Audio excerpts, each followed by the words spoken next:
Ir turi atrodyti namai, kai vyksta išpardavimas. Šią progą net 300 minučių galėsite prakalbėti tik už 15 litų per mėnesį. Ir tik išpardavimo metu prie šio plano papildomai gausite 100 minučių, 100 megabaitų ir 100 SMS žinučių. Ir taip kiekvieną mėnesį visą sutarties laiką. O koks išpardavimas be išmaniųjų telefonų už išskirtinę kainą? Tele2.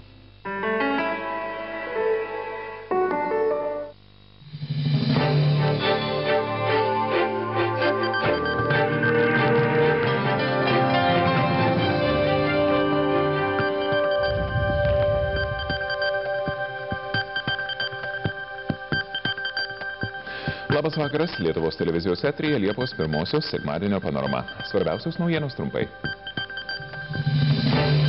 Pirmininkavimą Europos Sąjungai iš Danijos perima finansinės pagalbos prašantis Kipras. Iki 24% brangsta dujos buitiniams vartotojams. Įsigaliojo Europos Sąjungos embargas Irano naftos pramoniai. Teheranas sako, kad neefektyvios sankcijos taikomas jau dešimtmečius. Klaipėdos keleivių vežėjams gali tekti vežioti ir šiukšles. Žagarėje archeologai aptiko 13 amžiaus vokiečių pilies liekanas. Finansinės pagalbos prašantis Kipras oficialiai pradeda pirmininkauti Europos Sąjungai. Užduotis nelengva. Rasti tinkamą užsitęsusios skolų krizės sprendimo kol kas nepavyksta. O Kipro padėtis dabar, analitikų teigimu, nepavydėtina. Pirmininkaudamas jis turės savo prašyti pinigų.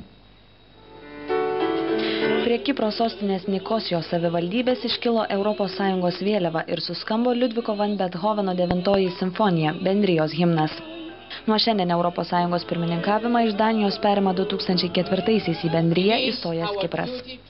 Šiandien pirmąją Kipro pirmininkavimo dieną svarbu apgalvoti, ką šis pusmetis mums reiškia. Norėdami suprasti šio pirmininkavimo svarbą, turime prisiminti, kad daugelį metų Kiprui durys į ES buvo užtvertos.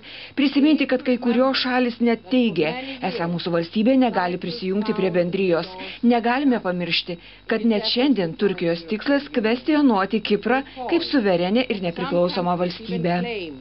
Vos prieš kelias dienas Kipro turkai protestavo Briuselyje teigdami, kad Šiaurės Kipras Europos Sąjungoje turi vaiduoklio statusą. Jie nori didesnio atstovavimo Europos parlamente, esą 2 vienintelės vietas okupavę Kipro graikai. Turkų gyvenamas Šiaurės Kipras veikia kaip nepriklausoma valstybė, kurią pripažįsta tik Turkija. Ši pagrasino nebendrausinti su Kipru per jo pirmininkavimą, jei padėtis nesikeis. Žinoma, nuo to nukentės tik kandidatės statuso Europos Sąjungoje siekianti Turkija. Tačiau už Kipro išorės santykius visiems labiau rūpi nepavydėtina ir šiek tiek keista padėtis, kurioje dabar atsidūrė Kipras. Tai pirmoji Europos Sąjungai pirmininkausianti šalis, kuri kartu dėrėsis ir dėl finansinės pagalbos sąlygų savo. Rytoj į salą turi atvykti Europos komisijos, Tarptautinio valiutos fondo ir Europos centrinio banko pareigūnai įvertinti padėties. Reikia nuspręsti, kiek pinigų skirti Kiprui, jau 5-ąjį eurozonos šaliai prašančiai finansinės pagalbos. Taip pat kokios mainais bus Kipro pareigos. Kiprui teks imtis svarbių biudžeto sutvirtinimo priemonių, kurios susijusios su Kipro ekonomikos pertvarkymu, ypač viešuoju sektoriumi. Tuo pat metu tikėčiausi labai sudėtingų derybų dėl Kipro mokesčių sistemos, kuri tikriausiai viena veiksmingiausių Europos Sąjungoje. Skaičiuojama, kad dabar Kiprui gali reikėti apie 10 milijardų eurų.